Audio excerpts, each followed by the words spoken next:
Welcome to focus. Israel Hamas మధ్య దాదాపు 2 ఏళ్లుగా యుద్ధం జరుగుతుంది. కేవలం రోజుల్లో ముగుస్తుందనుకున్న ఆపరేషన్ కాస్త ఎప్పటికి అంతమవుతుందో తెలియని పరిస్థితికి దారితీస్తుంది. ఇంతకీ ఇప్పుడు ఇజ్రాయెల్ వ్యూహం ఏంటి? నెతన్యాహు మదిలో ఏం మెదులుతుంది? గాజాను వీడేది లేదు. గాజాను మా అధీనంలోనే ఉంచుకుంటాం. హమాస్ ఉగ్రవాదుల్ని పూర్తిగా అంతం చేస్తాం.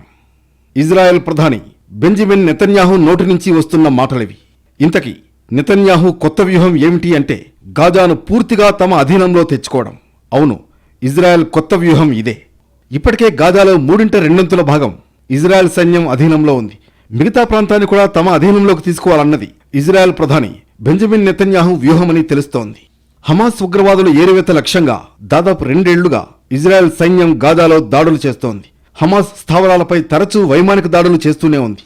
తవ్వే కొద్దీ టన్నెల్ నెట్వర్క్ బయటపడుతూనే ఉంది. హమాస్ వద్ద బందీలుగా ఉన్న తమ పౌరుల్ని విడిపించుకోలేకపోతోంది. హమాస్ ఉగ్రవాదుల్ని కట్టడి చేయడం ఇజ్రాయెల్కు పెద్ద సవాల్గా మారింది. దీంతో గాజాలోని పాలస్తీనియన్లకు మానవతా సాయం అందకుండా అడ్డుకుంటూ వస్తోంది ఇజ్రాయెల్. దీంతో గాజాలోని పాలస్తీనియన్లు ఆకలి కేకలు పెడుతున్నారు. ముఖ్యంగా గాజాలోని పసికందుల పరిస్థితి అత్యంత దారుణంగా ఉంది. చిన్నపిల్లలకు అందించే ఆహారం కొరత నెలకొంది. పోషకాహార లోపంతో అధిక శాతం పసికందులు ఎముకల గూళ్లుగా మారిపోయారు. ఇక ఇజ్రాయెల్ దాడుల్లో 60,000 మందికి పైగా పాలస్తీనియన్లు చనిపోయారు. ఇంత జరిగినా ఇజ్రాయెల్ కోపం మాత్రం చల్లారడం లేదు. హమాస్ చివరి ఉగ్రవాదిని మట్టుబెట్టే వరకు ఆపరేషన్ ఆపేది లేదంటోంది. హమాస్ను అంతం చేస్తామంటున్న ఇజ్రాయెల్ మాటలు వినడానికి బాగానే ఉన్నా అక్కడ వాస్తవ పరిస్థితులు మరోలా ఉన్నాయి. ఇప్పటి వరకు 100 కిలోమీటర్లకు పైగా హమాస్ టన్నెల్ వ్యవస్థలను ధ్వంసం చేసింది ఇజ్రాయెల్. కానీ ఇది 3వ వంతు మాత్రమే. మిగతా టన్నెళ్లను ఇజ్రాయెల్ ఎప్పుడు గుర్తిస్తుంది, ఎప్పుడు ధ్వంసం చేస్తుంది, దానికి ఎంత సమయం పడుతుంది అంటే మాత్రం సమాధానం చెప్పలేని పరిస్థితి. హమాస్ టన్నెల్ వ్యవస్థ ఇప్పటికీ చాలా పటిష్టంగా ఉంది. చాలా వరకు కార్యకలాపాలు గాజాలోని టన్నెళ్ల నుంచే చక్కబెడుతున్నారు హమాస్ ఉగ్రవాదులు. గాజాపై ఇజ్రాయెల్ విరుచుకుపడుతున్నా ఇప్పటి వరకు హమాస్పై పెద్దగా పైచేయి సాధించింది లేదనే అభిప్రాయం వ్యక్తమవుతోంది. దీనికి కారణం ఇప్పటికీ హమాస్ వద్ద బందీలుగా ఉన్న తమ పౌరులకు ఇజ్రాయెల్ విముక్తి కల్పించలేకపోవడమే. అక్టోబర్ 7న మెరుపుదాడి సమయంలో అపహరించిన వాళ్లలో చాలా మందిని శాంతి చర్చల్లో భాగంగా హమాస్ విడుదల చేసింది. 2 విడతల్లో దాదాపు 200 మందికి విముక్తి లభించింది. ఇజ్రాయెల్ డిఫెన్స్ ఫోర్స్ ఐడిఎఫ్ కేవలం 8 మందిని మాత్రమే విడిపించుకోగలిగింది. ప్రస్తుతం హమాస్ వద్ద 50 మందికి పైగా బందీలుగా ఉన్నారని ఇజ్రాయెల్ భావిస్తోంది. వాళ్లను సురక్షితంగా స్వదేశానికి తీసుకువెళ్లడమే తమ లక్ష్యమంటుంది. కానీ అది ఎప్పటికి సాధ్యమవుతుందన్నది మాత్రం సమాధానం లేని ప్రశ్న. గాజా విషయంలో ఇజ్రాయెల్ ఏ నిర్ణయం తీసుకున్నా తందానా అంటూ తల ఊపుతోంది అమెరికా. అప్పుడప్పుడు అమెరికా అధ్యక్షుడు డొనాల్డ్ ట్రంప్ ఇజ్రాయెల్కు వార్నింగ్ ఇస్తున్నారు. కానీ అదంతా వట్టి మేకపోతు గాంభీర్యమని స్పష్టమవుతుంది. గాజా నుంచి ఐడిఎఫ్ బలగాల్ని వెనక్కి పిలిపించాలని ఇప్పటికే అనేకసార్లు ఇజ్రాయెల్కు వార్నింగ్ ఇచ్చారు ట్రంప్. కానీ ట్రంప్ వార్నింగ్లను ఇజ్రాయెల్ ఏమాత్రం లెక్క చేయడం లేదు. దీంతో ట్రంపే యూటర్న్ తీసుకుంటూ వస్తున్నారు. ఇజ్రాయెల్కు అనుకూలంగా మాట్లాడుతున్నారు. గాజా విషయంలో హమాస్ను అంతం చేసే అంశాల్లో ఇజ్రాయెల్ నిర్ణయాలను సమర్థిస్తున్నారు. గాజాను ఇప్పుడప్పుడే వీడేది లేదని ఇజ్రాయెల్ సూచనప్రాయంగా తెలియజేస్తోంది. గాజాను పూర్తిగా తమ అధీనంలోకి తీసుకుంటే తప్ప హమాస్ను కట్టడి చేయలేమని ఇజ్రాయెల్ భావిస్తోంది. ఈ విషయంలో అమెరికా కూడా ఇజ్రాయెల్కు ఒత్తాసు పలుకుతోంది. అది ఇజ్రాయెల్ నిర్ణయం. ఆ విషయంలో తాము కల్పించుకోలేమన్నట్లు మాట్లాడుతున్నారు అమెరికా అధ్యక్షుడు డొనాల్డ్ ట్రంప్. పైగా ఇజ్రాయెల్కు అవసరమైన ఏ సాయమైనా అందించడానికి సిద్ధంగా ఉన్నామని చెప్పుకొస్తున్నారు. గాజాను పూర్తిగా అధీనంలోకి తీసుకోవడానికి చేపట్టాల్సిన చర్యలపై భద్రతా కేబినెట్తో నెతన్యాహు సమాలోచనలు జరుపుతున్నారు. దీనికి అవసరమైన సమగ్ర ప్రణాళికపై ఇటీవల చర్చించినట్లు సమాచారం. తమ మంత్రులకు కూడా నెతన్యాహు ఈ విషయం చెప్పినట్లు తెలుస్తోంది. గాజాను పూర్తిగా తమ అధీనంలోకి తీసుకోవాలన్న ప్రధాని నెతన్యాహు నిర్ణయంపై ఐడిఎఫ్లో కొంత వ్యతిరేకత ఉన్నట్లు సమాచారం.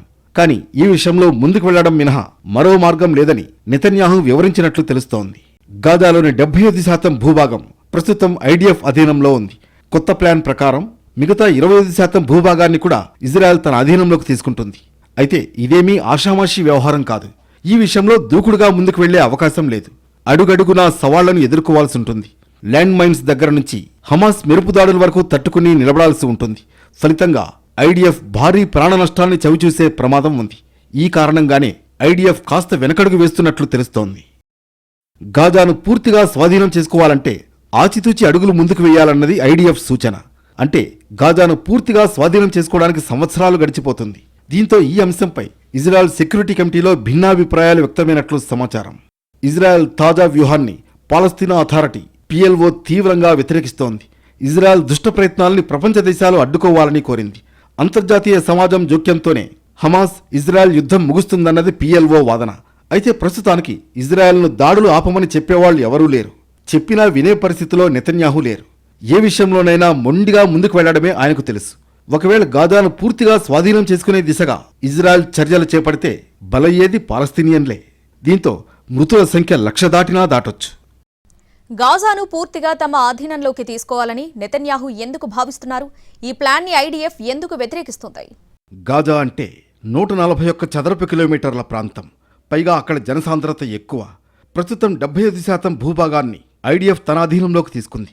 మిగతా భూభాగాన్ని కూడా అధీనంలోకి తెచ్చుకోవాలని ఇజ్రాయెల్ ప్రధాని బెంజమిన్ నెతన్యాహు భావిస్తున్నారు. దానివల్ల హమాస్కు నిలువనీడ లేకుండా చేయాలన్నది ఆయన వ్యూహం. కానీ ఐడిఎఫ్ నుంచి వ్యతిరేకత వస్తోంది. కానీ ఈ విషయంలో మొండిగా ముందుకెళుతున్నారు నెతన్యాహు. గాజాలో సైనిక చర్య ప్రారంభించేటప్పుడు 3 లక్ష్యాలు పెట్టుకుంది ఇజ్రాయెల్.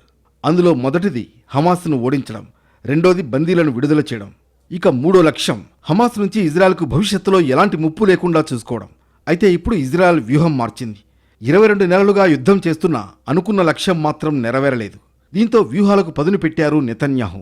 మొత్తం పాలస్తీనాను తమ అధీనంలోకి తీసుకుంటే హమాస్ ఆటలు సాగబోవన్నది ఆయన వ్యూహం. గాజా స్ట్రిప్ను పూర్తిగా ఆక్రమించాలన్న తన ఆలోచన గురించి పలువురు మంత్రులతో నెతన్యాహు చర్చించారు. గాజా భవిష్యత్తును మార్చాలని నెతన్యాహు పట్టుదలతో ఉన్నారు. బందీలు ఉన్న ప్రాంతాలు సహా గాజా వ్యాప్తంగా ఆపరేషన్ ప్రారంభించాలని నెతన్యాహు సూచించినప్పుడు IDF chief of staff lieutenant general Eyal Zamir వ్యతిరేకించారు. తమ బలగాలు భారీ నష్టాలను చవిచూడాల్సి ఉంటుందనే ఆందోళన ఆయన వ్యక్తం చేసినట్లు తెలుస్తోంది. దీంతో రాజకీయ నాయకులు, మిలిటరీ అధికారుల మధ్య ఏకాభిప్రాయం కుదరలేదు.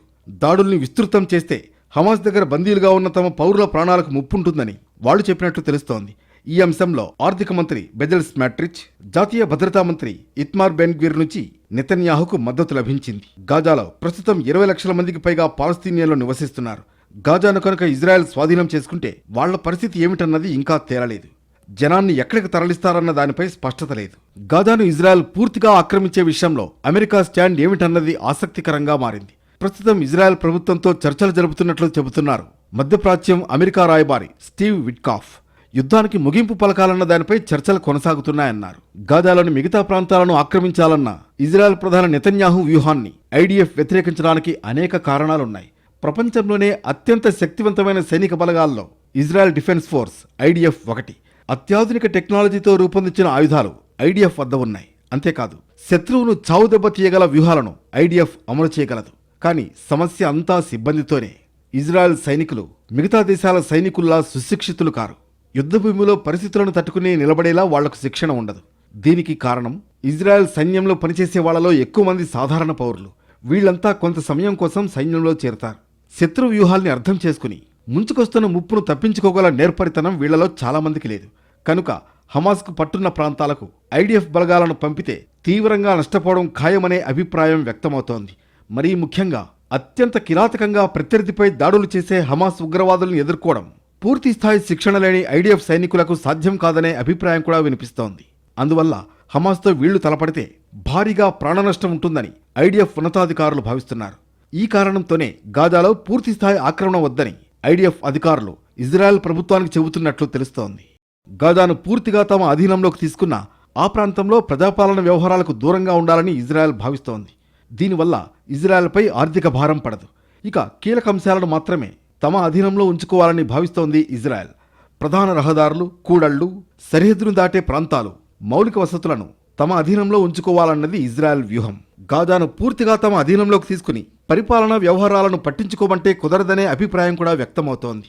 పూర్తి స్థాయిలో బలగాలను మోహరించకుండా కొన్ని ప్రాంతాలను తమ అధీనంలో ఉంచుకోవడం సాధ్యం కాదంటున్నారు నిపుణులు. దీనివల్ల సమస్య మరింత పెద్దదవుతుందని చెబుతున్నారు. అంతేకాదు, ఇలాంటి చర్యల వల్ల దౌత్యపరమైన ఇబ్బందులు కూడా ఉంటాయని చెబుతున్నారు. అమెరికా మధ్యవర్తిత్వంతో ఇటీవల దోహాలో జరిగిన శాంతి చర్చలు విఫలమయ్యాయి. 60 రోజుల కాల్పుల విరమణ కోసం జరిగిన ప్రయత్నాలు బెడిసికొట్టాయి. హమాస్ ఆసక్తి కనపరచకపోవడం వల్లే చర్చలు సఫలం కాలేదని అమెరికా, ఇజ్రాయెల్ అంటున్నాయి. దీంతో బందీలను విడిపించుకోవడానికి సైనిక చర్యను ముమ్మరం చేయాలని భావిస్తున్నట్లు చెబుతున్నాయి. ఇజ్రాయెల్, హమాస్ మధ్య యుద్ధం ఆపుతామంటూ గతంలో అనేకసార్లు బీరాలు పలికారు అమెరికా అధ్యక్షుడు డొనాల్డ్ ట్రంప్. ఇజ్రాయెల్కు వార్నింగ్లు కూడా ఇచ్చారు. కానీ ట్రంప్ కూడా ఇప్పుడు చేతులెత్తేశారు. దీని కారణం హమాస్ తమ మాట వినకపోవడమే. చర్చల్లో భాగంగా అమెరికా సూచనల్ని పాటించేందుకు హమాస్ నిరాకరించింది. పలు అంశాలపై ప్రతిష్టంభన నెలకొనడంతో చివరికి చర్చలు అర్ధాంతరంగా ఆగిపోయాయని అమెరికా చెబుతోంది. ఇక ఇప్పుడు గాజాను పూర్తిగా ఆక్రమిస్తామని ఇజ్రాయెల్ అంటున్నా అమెరికా ఆ విషయంలో జోక్యం చేసుకోవడానికి ఆసక్తి కనపరచడం లేదు. ఇజ్రాయెల్ హమాస్ మధ్య యుద్ధం ఎప్పటికి ముగుస్తుంది అంటే ఎవరూ చెప్పలేకపోతున్నారు. నిన్న మొన్నటి వరకు తానేదో పొడి చేస్తానన్నట్టు బిల్డప్ ఇచ్చాడు అమెరికా అధ్యక్షుడు డొనాల్డ్ ట్రంప్. కానీ ఇప్పుడు అతను కూడా చేతులెత్తేస్తున్నాడు. మరి యుద్ధం ఆగేదెలా? మారణ హోమానికి తెరపడేదెప్పుడు? 2023 అక్టోబర్ 7న ఇజ్రాయెల్పై హమాస్ మెరుపుదాడి చేసింది. ఇళ్లల్లోకి చొరబడి మారణహోమం సృష్టించారు ఉగ్రవాదులు. మహిళలు, చిన్నపిల్లలు, వృద్ధుల్ని కిరాతకంగా చంపారు. కొన్ని గంటల్లో 1200 మందిని పొట్టన పెట్టుకున్నారు. మృతుల్లో అధిక శాతం మంది సాధారణ పౌరులే. కొంతమంది విదేశీయులు ఈ దాడుల్లో హతమయ్యారు. అలాగే వృద్ధులు, మహిళలు సహా 250 మందిని అపహరించారు. మృతదేహాలను గాజా వీధుల్లో ఊరేగించారు. హమాస్ మెరుపుదాడితో షాక్ అయిన ఇజ్రాయెల్ వెంటనే తేరుకుంది. ఏమాత్రం ఆలస్యం చేయకుండా ప్రతిదాడి ప్రారంభించింది. గాజాలోని హమాస్ స్థావరాల లక్ష్యంగా యుద్ధం ప్రకటించింది. హమాస్ వద్ద బందీలుగా ఉన్న వాళ్లను విడుదల చేస్తామంది. ఆరంభంలో హమాస్, ఇజ్రాయెల్ సైనికుల మధ్య హోరాహోరీగా యుద్ధం జరిగింది. అయితే ఇజ్రాయెల్ అధికంగా వైమానిక దాడులు చేస్తూ వచ్చింది. హమాస్ రాకెట్లను ప్రయోగించింది. రాను రాను హమాస్ బలహీనపడుతూ వచ్చింది. లెబనాన్ తదితర దేశాల్లో ఉన్న హమాస్ అగ్రనేతలను సైతం అంతం చేసింది ఇజ్రాయెల్. 669 రోజుల యుద్ధంలో హమాస్ను చావు దెబ్బతీసింది ఇజ్రాయెల్. కానీ లక్ష్యం పూర్తిగా నెరవేరలేదు. సైనిక చర్య ద్వారా బందీలను విడిపించుకోవాలన్న వ్యూహం ఫలించలేదు. కేవలం 148 బందీలకు మాత్రమే విముక్తి లభించింది. కాల్పుల విరమణ ఒప్పందంలో భాగంగా తొలిసారి 105 మందిని విడిచిపెట్టింది హమాస్. తర్వాత మరో 5గురిని విడుదల చేసింది. మలివిడత చర్చల్లో భాగంగా మరో 30 మందిని విడిచిపెట్టింది.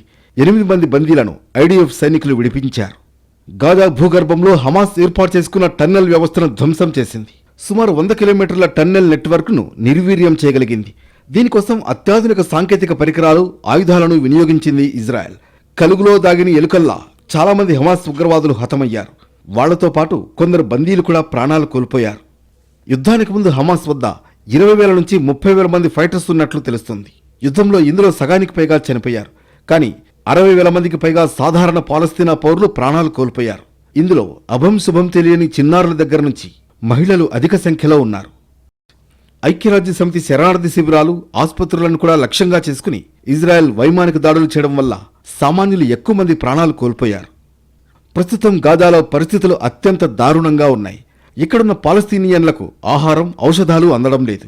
సహాయ సామాగ్రితో వస్తున్న వాహనాలను గాజాలోకి ప్రవేశించనివ్వడం లేదు ఐడిఎఫ్. ఎందుకంటే ఆ ఆహారం హమాస్ ఉగ్రవాదులకు అందకుండా చూడాలన్నది ఐడిఎఫ్ వ్యూహం.